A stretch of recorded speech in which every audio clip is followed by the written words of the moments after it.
বাস্তবসম্মত কিছু কথা এই নির্বাচনকে কেন্দ্র করে তুলে ধরব। কথাগুলা যদি সত্যি হয়, কথাগুলা যদি বিশ্বাসযোগ্য হয়, কথাগুলা যদি আপনাদের মনে লাগে, আমার এই বক্তব্য, আমার এই কথা আপনাদের যদি বিশ্বাস হয়, তাহলে নির্বাচনের যে কয়টা দিন সময় আছে এবং নির্বাচনের দিন পর্যন্ত এই ধানের শীষ প্রতীকের জন্য আপনাদের একটু পরিশ্রম করতে হবো, কষ্ট করতে হবো, শ্রম দিতে হবো, ভোট চাইতে হবো। আর আমার কথা যদি সত্যি না হয়, তাহলে আপনাদের ভোট আমি চাই না, ভোট দেওয়ারও প্রয়োজন নাই। সম্মানিত ভোটার ভাই ও বোনেরা, 12 তারিখের নির্বাচন হয়ে যাওয়ার কথা ছিল সারা বাংলাদেশের মতো এই এলাকাতেও। আমি আগেই বলছি, আমাদের এক প্রার্থীর মৃত্যুর কারণে এই আসনটা স্থগিত হয়। এই 12 তারিখের নির্বাচনে সারা বাংলাদেশে বাংলাদেশ জাতীয়তাবাদী দল বিএনপি ধানের শীষ প্রতীক 200-র উপরে আসন নিয়ে সরকার গঠন করছে। আলহামদুলিল্লাহ, ঠিক না? আমরা যারা বিএনপি করি, বিএনপিকে যারা ভালোবাসেন, বিএনপির প্রতি যাদের সমর্থন, বিএনপিকে যারা ভোট দেন, আমরা সকলেই আমাদের দীর্ঘদিনের 17-18 বছরের যে চাওয়া পাওয়া, আমাদের যে মূল লক্ষ্য ছিল এই দেশে ভোটের অধিকার প্রতিষ্ঠা করা, গণতন্ত্র প্রতিষ্ঠা করা, মানবাধিকার প্রতিষ্ঠা করা, আইনের শাসন প্রতিষ্ঠা করা এবং সবচেয়ে এই দেশের অবহেলিত মানুষের পাশে দাঁড়ানো, সেই লক্ষ্যে যিনি আন্দোলন করছেন, বিএনপির দিক নির্দেশনা দিয়েছেন আমাদের দলের প্রধান জনাব তারেক রহমান সাহেব। আজকে উনি আমাদের প্রধানমন্ত্রীর দায়িত্ব ভার গ্রহণ করছেন। আমরা যারা বিএনপি করি, বিএনপিকে যারা ভালোবাসি, আমাদের জীবনের সর্বোচ্চ পাওনা, আমাদের 17 বছরের কষ্টের ফসল আমরা পেয়ে গেছি, ঠিক না? আমাদের নেতা জনাব তারেক রহমান সাহেব, উনি প্রধানমন্ত্রীর দায়িত্ব নিছেন। যারা বিএনপিকে ভালোবাসেন, এর চাইতে বড় পাওনা আর কিছু নাই। সম্মানিত এলাকাবাসী, আপনারা দোয়া করবেন আমাদের নেতা তারেক রহমান সাহেব লক্ষ্য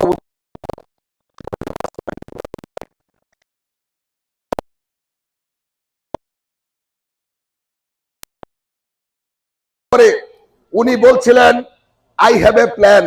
অনেকেই সমালোচনা করছে, কিসের প্ল্যান? উনার যে প্ল্যান, এই প্ল্যান, আজকে এই সরকারের বয়স 40 থেকে 42 দিন। এই 42 দিনের মধ্যে নির্বাচনের পূর্বে যে প্রতিশ্রুতিগুলো ছিল একটার পর একটা পূরণ করতেছে, ঠিক না? আমাদের প্রতিপক্ষ তারা বক্তব্য রাখতো আমাদের নেতার এই পরিকল্পনাগুলা ভোট নেওয়ার জন্য, ভোট পাওয়ার জন্য, ভোটার যেন বেশি ভোট দেয় বিএনপিকে, সেই জন্য। কিন্তু সম্মানিত নেতৃবৃন্দ, আমাদের নেতা প্রধানমন্ত্রী হওয়ার পরে উনি ঘোষণা দিয়েছিলেন উনি আমাদের এই কৃষক ভাইদের জন্য কৃষি কার্ড দিব। শুনছেন না? উনি ইতিমধ্যে ওনার পরিকল্পনা গ্রহণ করছেন এবং কৃষক কার্ডের উদ্বোধন করতেছে। এই কার্ডের মাধ্যমে প্রত্যেকটা কৃষক 2 থেকে 2.5 হাজার করে টাকা মাসিক সম্মানীভাবে পাবেন। এই টাকা দিয়ে তারা কৃষি সরঞ্জাম, কীটনাশক, ঔষধ, সার, বীজ এগুলি কিনতে পারবেন। উনি ঘোষণা দিছিলেন ইমাম মুয়াজ্জিমদের জন্য ভাতা দিব, ঠিক না? ইতিমধ্যেই উনি বাংলাদেশের সমস্ত মসজিদ মাদ্রাসার ইসলামিক ফাউন্ডেশনের মাধ্যমে নাম, তথ্য সমস্ত কিছু নিছে। শুধু মুসলমান না, বৌদ্ধ, খ্রিস্টান, হিন্দু, বিশেষ করে পুরোহিত, ব্রাহ্মণ, ফাদার, গির্জার ফাদার, প্রত্যেকের জন্য সরকারের পক্ষ থেকে বেতন ভাতা দেওয়া হবে। সম্মানিত এলাকাবাসী, কত প্রধানমন্ত্রী আসছে গেছে, কত সরকার আসছে গেছে, এই বাংলাদেশ মুসলমান প্রধান দেশ, ইমাম মুয়াজ্জিম খতিবদেরকে নিয়ে কেউ ভাবে নাই। আজকের প্রধানমন্ত্রী উনি ইতিমধ্যেই ঘোষণা দিয়া বাস্তবায়ন ঘটাইতেছে। ইতিমধ্যেই এই ভাতা দেওয়া বেশ কিছু জেলা, উপজেলায় যেখানে নির্বাচন হয়ে গেছে সেখানে কাজ শুরু হয়েছে। সম্মানিত এলাকাবাসী, আমরা লক্ষ্য করি আজকে আমাদের গ্রামে গঞ্জের ইমাম মুয়াজ্জিম তারা যে কষ্টে জীবন চালায়, আমার কাছে মনে হয় অনেক সিএনজি ড্রাইভারও তার চাইতে বেশি ইনকাম করে। কিন্তু আমরা কোনোদিন ইমাম মুয়াজ্জেমদের নিয়ে ভাবি নাই যে ইমাম মুয়াজ্জেম জন্ম থেকে মৃত্যু পর্যন্ত মুসলমানদের প্রয়োজন হয়। আজকে প্রধানমন্ত্রী সেই ঘোষণা দিছে এবং বাস্তবায়নের কাজ শুরু করছে। আপনারা জানেন আমাদের প্রধানমন্ত্রী ইতিমধ্যেই 10,000 টাকা কৃষি ঋণ সুদ সহ মওকুফ করছে, শুনছেন না? আমাদের প্রধানমন্ত্রী ইতিমধ্যেই খাল খনন কর্মসূচি হাত দিছে, যেটা শহীদ রাষ্ট্রপতি জিয়াউর রহমান সাহেব সেই সময় শুরু করছিলেন। আপনারা বকশীগঞ্জে খোঁজ নিয়ে দেখবেন মিল্লাত সাহেবের এলাকায় এবং বাংলাদেশের যে এলাকাগুলাতে নির্বাচন শেষ ওই এলাকাগুলাতে খাল খননের কাজ শুরু হয়েছে।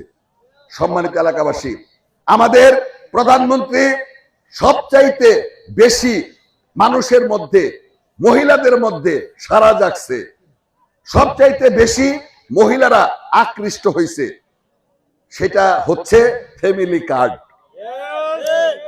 এই দেখেন ফ্যামিলি কার্ড, তারেক রহমান সাহেব নিজ হাতে কার্ড বিতরণ করতেছে, দেখছেন তো?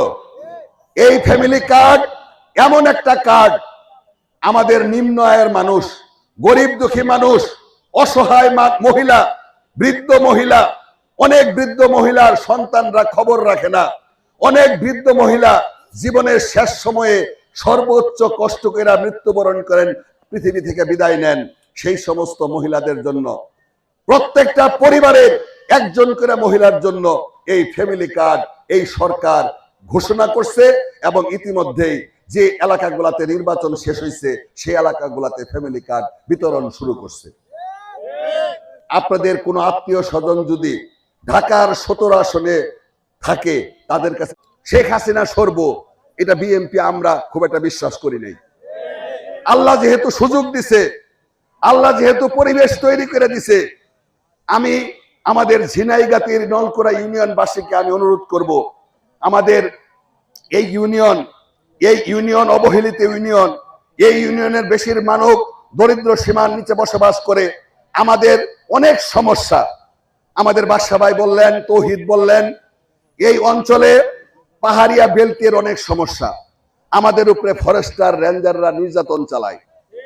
আমাদের এখানে দালাল টাউটরা ফরেস্টারের সঙ্গে যোগ সাজসে টাকা নিয়ে মানুষকে কষ্ট দেয়। এটা দূর করতে হবে, যে কোনো মূল্যে দূর করতে হবে। আমাদের এলাকায় বন্য হাতির সমস্যা,